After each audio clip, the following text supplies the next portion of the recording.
I grew up in a home where we listened to everything from Sam Cooke to Canton Spirituals, to Angie Stone, rest in peace. Yeah.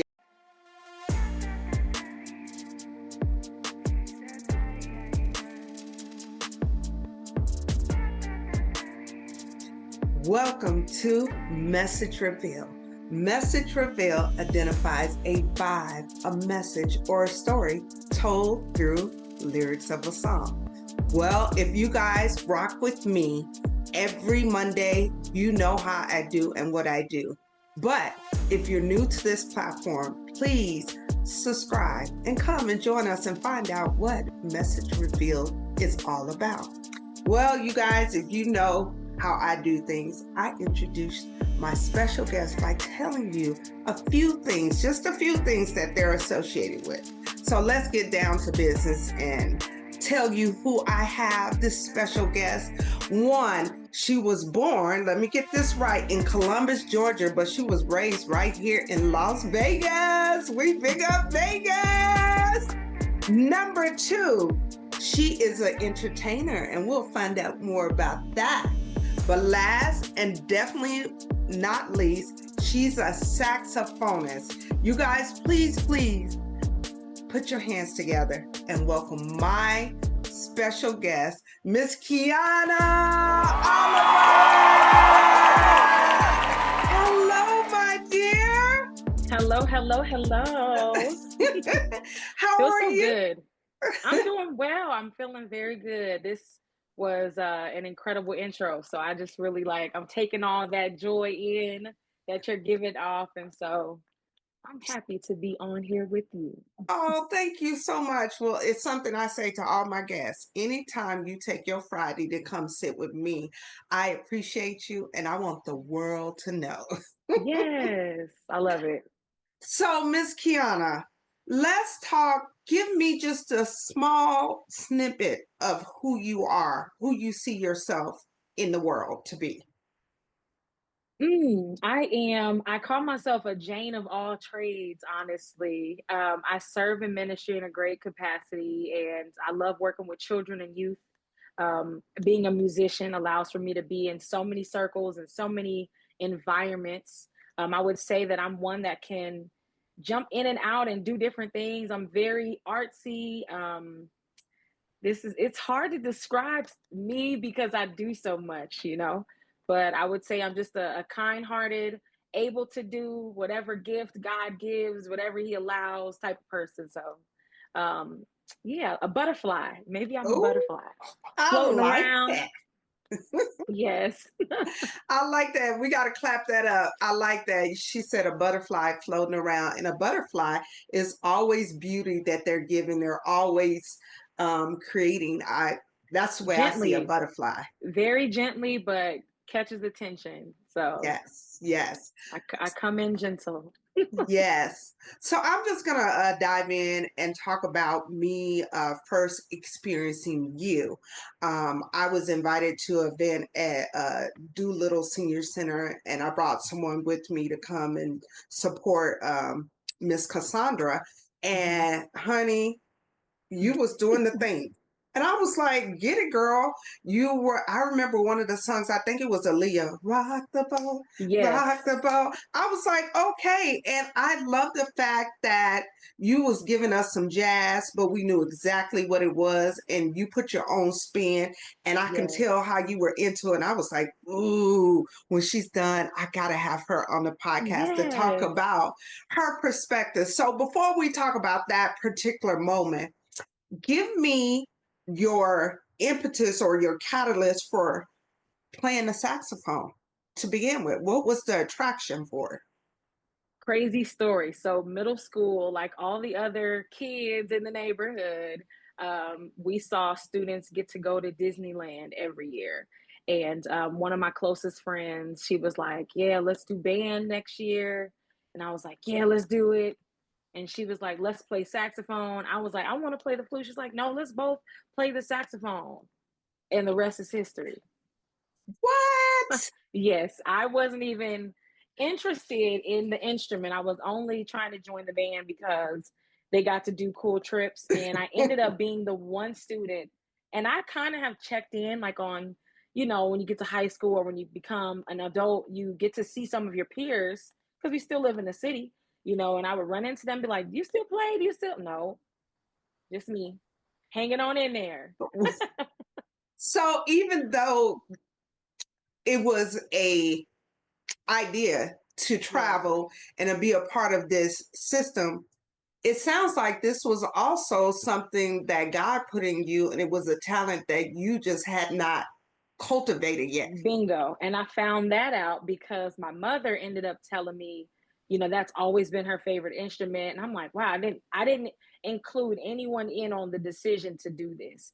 My grandmother, she would absolutely have me play His Eyes on a Sparrow all the time because she kept telling me, like, you're anointed to play this. This is your gift to God. And so what started out as just a hunch, like, I'm gonna do this with my friend so we can go to Disneyland. And then we didn't even end up going because they canceled band in our school.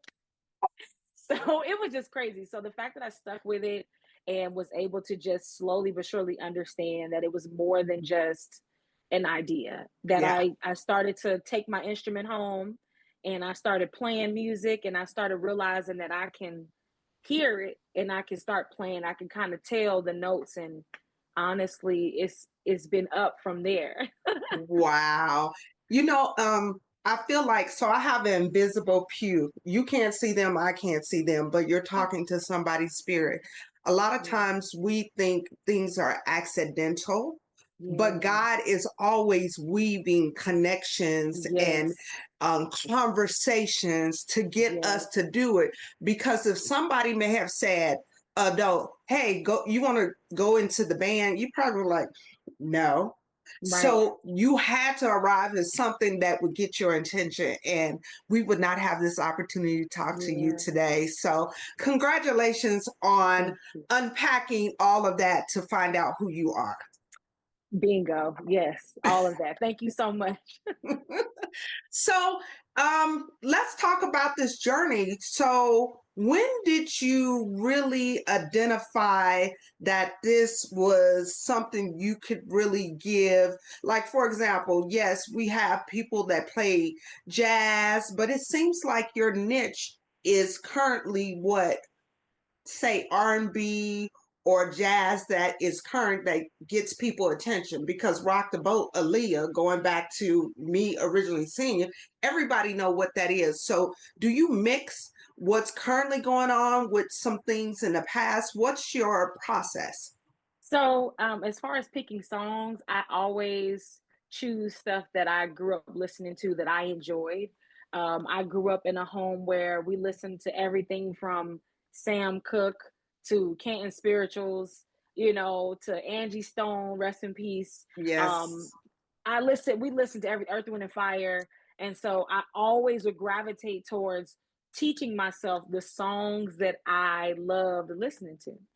And so when I get asked to come up and do an event, 9 times out of 10, it's people from my generation or people in the generation before me. And I know exactly what they like because I love it. I know what we listened to 90s and 2000s, and I love the 80s, 70s. I play some Marvin Gaye, Al Green. I do all of those things. And I love gospel as well. I love being able to worship as well and on my horn. And so that same day I played some Marvin Sapp, Yes. and all those things. And so it's really about me being able to play exactly what hits my heart. I love that. I think we have gotten away in the last 2 decades with really what resonates with our heart. And you Yeah. know what they say in the church, what comes from the heart touches the heart. Yeah. And I believe that's why you're successful, because one, it resonates from your heart and it touches the heart. Because I was like, rock the boat, rock the boat. It was really enjoyable. Yeah. Thank you. With that being said, can you identify a spiritual song that really, really tugs at your heart that you perform that really makes a difference? People are always like, oh, I needed that. Every time I play More Than Anything by Lamar Campbell, it just sends a huge power It always hits my heart. I always end up some type of way choking up, behind my horn, and I feel the presence of God. And so I even if I'm playing R&B, I'm playing knowing that this gift is from Him. And so, but more than anything, is the popular line is the "I love you, Jesus. I worship and adore you." That, and so that people become so familiar, like, oh yeah, that's my song, like but they remember that they love Him too, and so it works every time. Yes. I love that. I love that. Typically, when I'm interviewing someone, we have to get into music. Like we'll talk about everything, but we've started with music and we have not ended with music. But I'm a I do. musician, so that's how that's gonna go. I love it. I love it. Trust me, I love music. It has turned me all the way out in a great Yes. way. Hmm. And I say all that to say, can you identify a song that you've either played on your sax, distraction, blessing, or distraction? But before you answer, there's some rules to this. Are you ready? Yes. If you can sing, I need you to sing your throat box out. Ah, If you can rap, I need you to come hard in the paint, okay? But if you cannot do either one, I need you to say it boldly, just the lyrics. You know how they say in the streets, stand 10 toes down? I need to be able to feel it. So I'll go back to the original question. Can you identify a song that has either distracted you, provided perspective, or blessings? I would say yes. It's the singing on the spot is hard. So I'm like, I gotta find the lyrics. But the song that I have in mind, it definitely did not um do anything other than really encourage me and give me a lot of perspective about how I should view myself and how I should encourage myself, how I should really take care of me. It was like a song I learned about probably when I was still in my early 20s. And it's by India Ari. It's called Private Party. And so I can do a little bit of the chorus part. Yes, ma'am. But she says, I'm having a private party. Ain't nobody here but me and my angels and my guitar singing. Baby, look how far we've come. Yeah, I'm having a private party, learning how to love me, celebrating the woman I become. Yeah. So that's, I was not ready to sing. I was not, no tea, That no nothing to, But yeah, that song, she talks about really having a conversation with herself and identifying the need that she has to really lift herself up. And I was in a season in my early 20s where I was depending on friends and relationships. And I thought that that spoke to my ability or my inability as a person. I felt like if I don't get to go out, if I don't hang out, if I don't have people that really stick with me, maybe I'm not this great person. Maybe I'm not that funny. Maybe I'm not that beautiful. And, not being in relationships, not just friendships, but that song told me, girl, you are beautiful. You're fine. And you can celebrate yourself with an empty room because you should be loving yourself just enough or more. And so, good old India knew. And yeah. so I may not have sang her song like her, but baby, it's ingrained in my heart. Okay. I've learned how to love me and celebrate the woman that I am, the woman that I've become. And so that's my one. That's my one, girl. I love it. You know what? I am so thankful that you were transparent because you're talking to someone that may be struggling because they think in order for someone to love them, they have to be around them. But first, you have to love yourself. And we're big on this platform.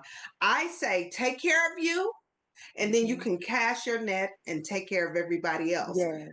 Yes. So you are right 100%. And again, you're talking to someone maybe today, tomorrow, or even 2 years from now that may see Yeah. this podcast and say, wow, I Yeah. understand.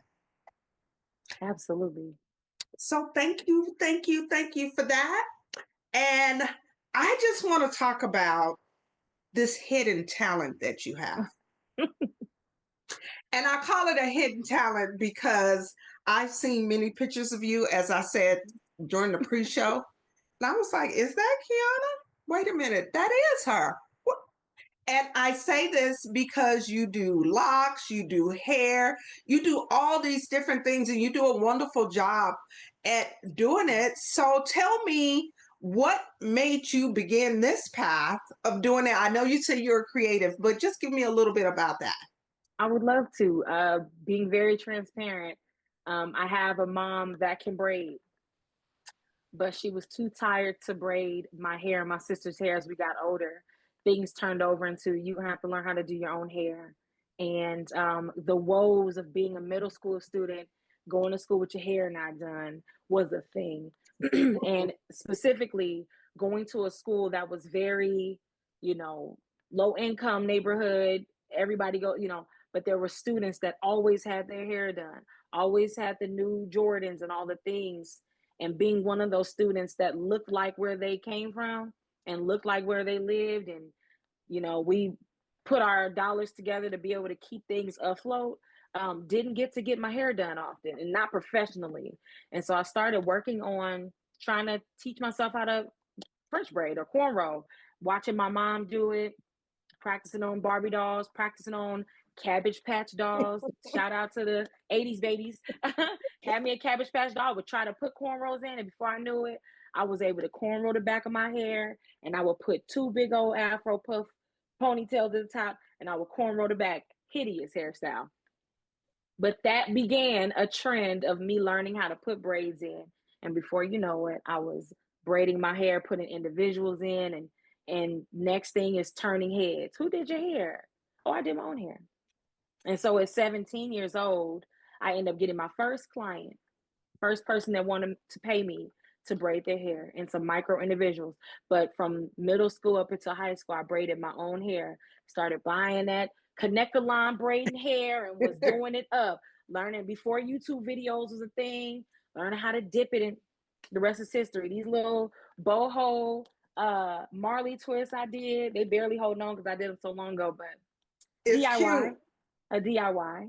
See, it is very cute. And you're speaking to someone that um, didn't have the opportunity to maybe have access to things, and you're Yeah. showing them a path. Like, you may not have access, but get in there and figure it out, and you figured it Yes. out, and Mm-hmm. look where it's brought you today. So I'm pretty sure it keeps a lot of money in your pocket when you want to change Oh, yes. hairstyles, you want to do Mm-hmm. something. And I would be remiss if I did not mention as well, you are a little loctician too, because I saw you did you retwisted locks, and they look so Yes. nice. Who taught you how to do that as well? So one of my best friends, she is a sister loctician professionally, and she has started her lock journey a couple times years and years ago. And I started watching her and kind of just picking up an ability as a hairstylist and a creative. Once I see how it's done, once I'm like, okay, I got that, and I can figure out the rest. And so, yes, I do a lot of retwists, repairs, reattachments, instant lock installs where somebody takes just the afro of hair and I'm turning it into instant locks with the micro needles and all of that. I've learned how to do it, and there's a certain neatness that I have, and so people love it. Wow. You know what? Let's clap that up. Let's clap that up. I love that. Well, we just wanted to highlight your hidden talent, and now it's not a hidden talent because everybody will know. Yes, thank So you. let's dive back into music. And can you identify a song that you sung the majority of your life? I mean, you was getting it. And one day you was like, wait 1 minute. Yeah. I've been singing this song all this time. And now I realize what it is. Can you identify a song? I have a funny story. So, yes, I'm going to speak to 4-year-old Kiana. Um, I'm not going to tell you the song until the end. Short story. My brother bought me a cassette tape, a single, okay? And it wasn't a radio edit, okay? And so, shout out to the 80s babies again. It was you can get a single and it had A side, B side, but otherwise you can have just that one song, that hit song, They had the radio version or just the original, but the lyrics was in the packet, in the case. He gave me that song. I was 4 years old, and I learned it. I sang it up and down everywhere in Georgia. Got to Vegas, and all of my cousins that I met on my mom's side were like, "Your mom let you sing that? Well, you get to sing that? How are you singing that?" And for years, it was like my jam because it was a song I just always sang. Girl, Adina Howard, Freak Like Me. I was 4 years old. I will be a freak until the day, until the dawn. And we can pump. All that was me at 4 years old, talking about some 1 to the 2 and the 2 to the 3. Baby, do you want to get freaky with? Yeah. And so it was no way. The innocence in that is I was jamming to a song that had a bop, right? I Yes. was jamming to a song, a girl was singing it, didn't know anything about anything she was talking about, but was singing. I didn't even understand what my cousins meant by what you mean my mom let me sing a song like this. What's wrong with it? You I have know, never asked her why she never stopped me from singing that either. it probably just went over her head. She just hear you singing. But I think you are the third person that mentioned Adina Howard. Yes. And I think it's the energy. So I say this all the time on my platform. It is the energy of the song without the lyrics that we're tapping into. Mm-hmm. And we may not have life experience. And when we become of age, we go, oh, wait, I, Very much. I get it. I get it. But I love that. That is funny. And the mere fact that it was a gift from your brother. So you was just probably like, oh, he got me a tape. I love it. And Exactly. That's oh, all it was. And it's still, when I hear it, I'll be like, but now I know what she's talking about. And I'm like, that's not yes, me. yes. That's not how I move. But you go, girl. You know what I mean? And the contrast, because now, there's India.Arie. I'm singing India.Arie on here. Her message is entirely different than Adina, but anyway, I definitely felt like, yeah, that was my aha moment. Like, whoa, you got to stop singing that out loud. Well, and that's the journey. All of us, these are why I ask these questions, because all of us navigate through life. And those are some of the things we discover along the way. So I totally get it. And thank you for sharing. And you did rock that. You was like, boom, boom. You did that, girl. Yes.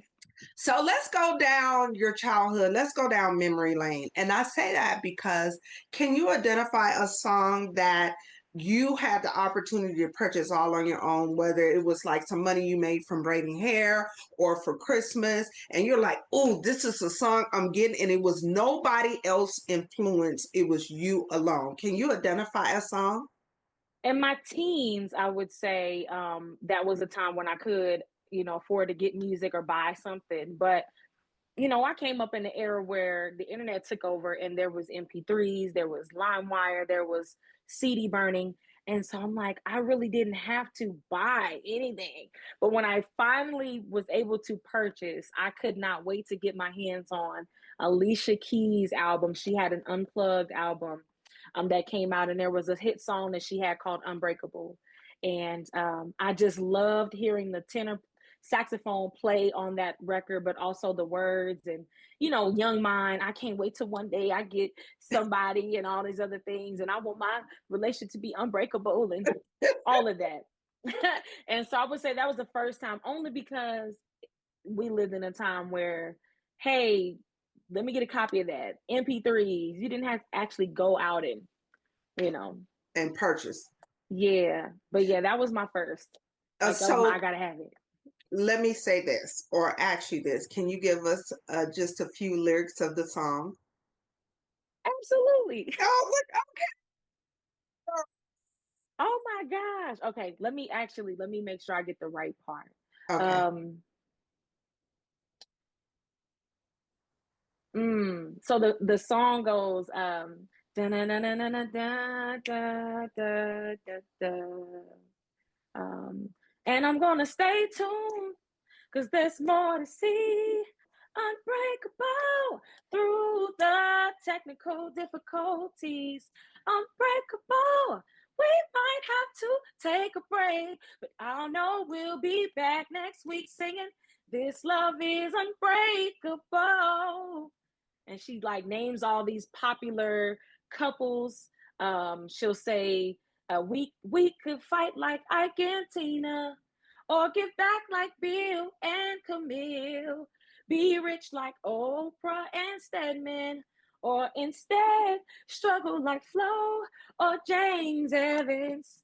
And so she mentions all the people we see on TV, and that's where the kind of idea of we'll take a break, but we'll be back next week, because the concept of watching TV back in the day, you watching Good Times and the Jeffersons, or you watching the Cosbys, you watch an episode, they'll tell you tune in next week for the next one, So I love the way she put that together. But yeah, that's how it goes.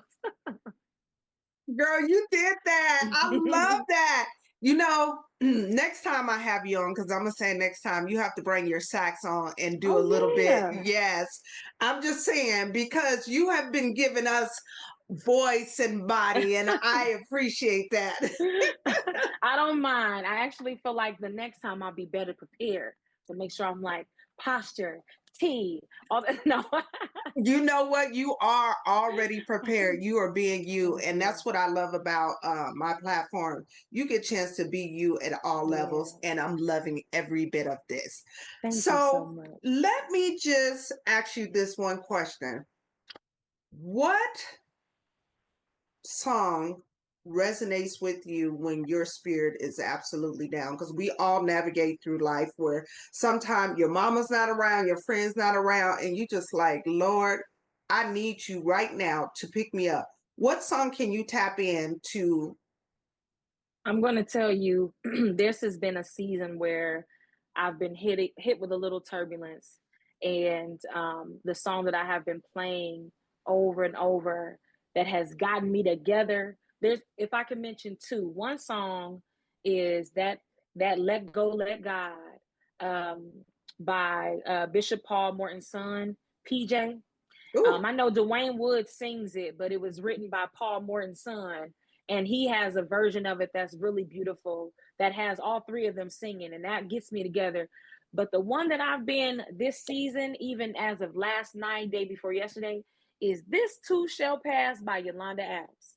And I'm telling you, I love Yolanda Adams. One of the first songs I ever recorded and got airplay playing my saxophone was Open My Heart by Yolanda Adams.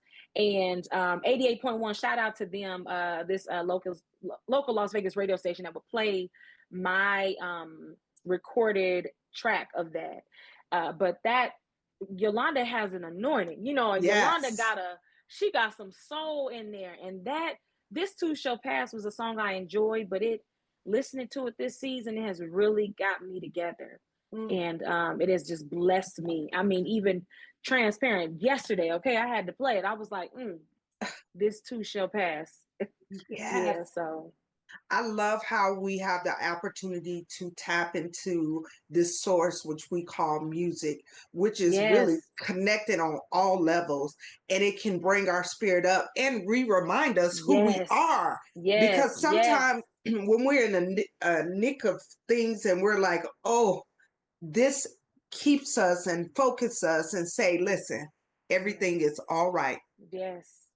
Yep. Soon as I stop worrying how the story ends, I let go and I let God have his way. Come on, girl. Come on. That's some church right there. So you did say, you mentioned that you are heavily in the church. Can you tell me a little bit about what you do?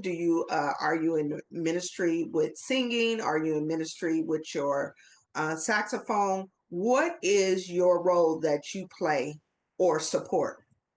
So currently I serve on staff with the ministry here in Vegas, and I am titled the Youth and Children's Ministry Director. And so everything from the annual fall festival with the trunk and treating and stuff like that, to the Easter plays and the Christmas plays and teaching liturgical dance, or we know praise dance and flags and things like that. I do. I also teach Sunday service. I do a midweek Bible study kind of kickback for the teenagers, the middle school and high school students. I also preach on some Sundays to the congregation. So I would say that I have many hats. Back to Yeah. being a Jane of all trades. There's a lot that I do and serve too in ministry, and so helping to start a small group. Yeah, there's a lot of things that I do there. I'm trying not to unpack every little detail, but yeah, my face Wow. is in the place. And So so I'm, it sounds like you have layers on top of layers on top of yes. layers, but it Mhm. sounds like it works for you because some people is very good with just doing one thing, and this sounds like it really gives you the opportunity to be creative and do multiple Yes. things. Yes, it does. It allows for me to keep that tool sharp in me to write, or keep that tool sharp in me to be bubbly and, make sure I don't get too old, and forget the current, because these teenagers, they say things and slang terms that we just didn't say. And so Okay. it keeps me on my toes. Yes. Seriously, I definitely feel like over time I've wanted to give back to youth, because I want them to know what I know and not force it on them. But I feel like, I got here because of God, and I want them to trust Him in their journey as well. And so I try to keep up with them, though. I just try Yeah. to joke a little bit, try to try to stay current, Yes. but I definitely feel like there's a lot more for me to do. I'm also a student. I'm in seminary school, and I graduate in June. So I've been studying theology, just learning more about how to study the Word of God, and just learn more about Him and understand culture and all the diversity around so many other beliefs, and just become more concrete in my faith. And so yeah, it's real. It's real to me. So That is wonderful, wonderful. Well, before we get out of here, because I could keep and talk to you, because I love your vibe, I love your energy. Uh, same. oh, thank you, my dear. Same. But before we get out of here, I have one last question. But before I do that, can you please provide any upcoming events that you have coming up, any social media handles, or anything you would like to provide to my audience? Yes, I get hired to do a lot of private events, but I'm actually going to be playing at the Clark County Government Center on March 27th at 6 o'clock p.m. I believe that this is open to the public. They're hosting an art event of some sort, but it is going to be at the Government Center, which is, I believe, 500 South Grand Central Parkway. There's a couple of other events that I am attending, but they're private, so I can't extend those to everyone. However, that one I believe is open. I just played for Clark County Commissioner William McCurdy III at another event they held in the rotunda there. That was like a Mother's Roots event, so for Black History Month. And doing that, it allowed for me to have another door and opportunity to play for the county. And so if you guys can come out to that, please do. You'll see me there. I'll be playing for 2 hours. Okay. Wow. Normally, I don't say anything if it's just, oh, I'll be up there playing a selection, or they got me playing one or two, but I'm going to be playing 2 hours straight, maybe Wow. breathe in between 15 minutes, but I'm the entertainment at the government center that night. Okay, y'all. So please show up. Congrats. Thank you so much. March 27th. Mm-hmm. And please provide your social media handles Oh, so people can for tap in. sure. It's Kiana Oliver on Facebook. I am not the greatest at being a content creator. So if I extend you to check out my pages, Kiana Oliver Music on Instagram, and that's Kiana Oliver Music, straight through. You'll also see in my bio the tag to my page, Kiana is Future, which is like my first Instagram page. But neither of them have a lot of content that's like up, and these people that handle these things and TikToks and that, I salute them.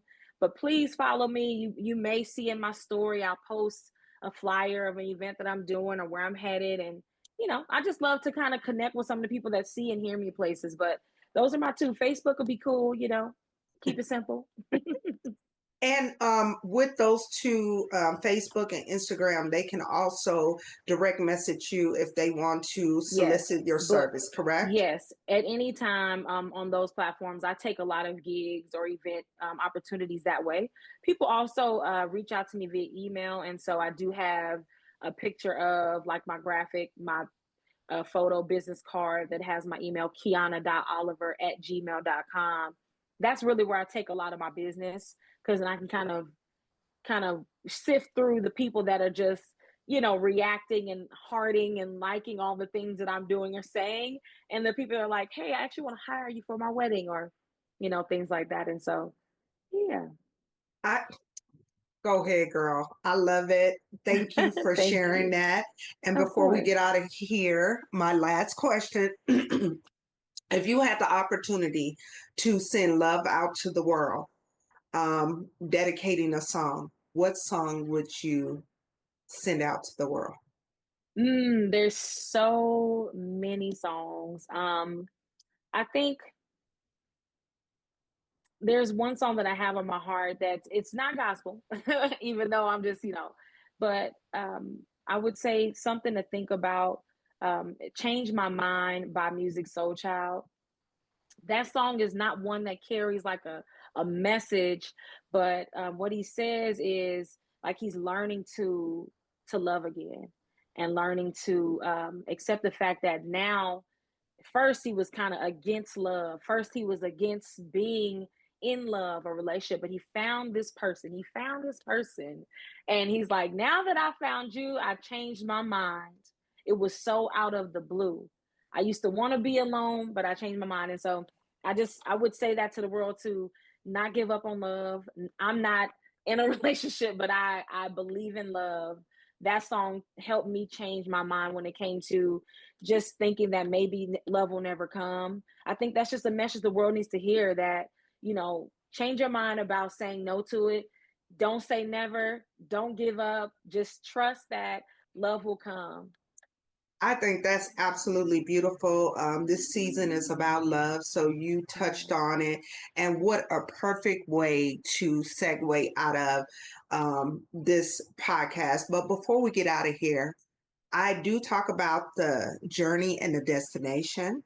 The journey is where we learn and where we grow. The destination is where we celebrate. Far too often, we work, work, work, work, work, and we don't celebrate. And if you don't do that, you never really get a chance to appreciate what you've done and who you are. You see Yeah. people and they go, I'm just not happy after I did it. You never celebrated yourself. You have to celebrate yourself.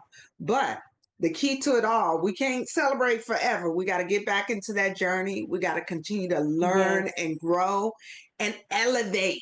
So Yes. I say all that, my dear. When the men are on my podcast, I salute them, but the women, I bow. So I bow to you. Thank you.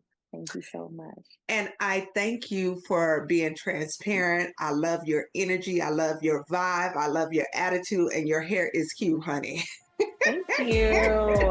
I appreciate you too, Hallema. It's been a pleasure to be allowed to sit with you and just unpack my life and my heart as it pertains to love and music and my love to the Lord. And so I hope your invisible pew was impressed. I hope that they are shouting and excited. But I really am grateful. I feel like I needed this.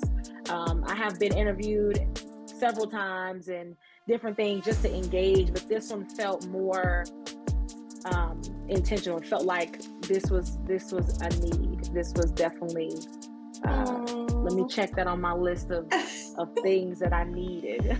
Oh, So it well, felt good. It feels good. well, thank you so very much. I appreciate you. And I want my audience to put their hands together and thank the beautiful, and I'll say it again, Miss Beautiful Kiana Oliver. Thank you. And as I say to all my guests, I'll see you out here in these Las Vegas streets. Yes.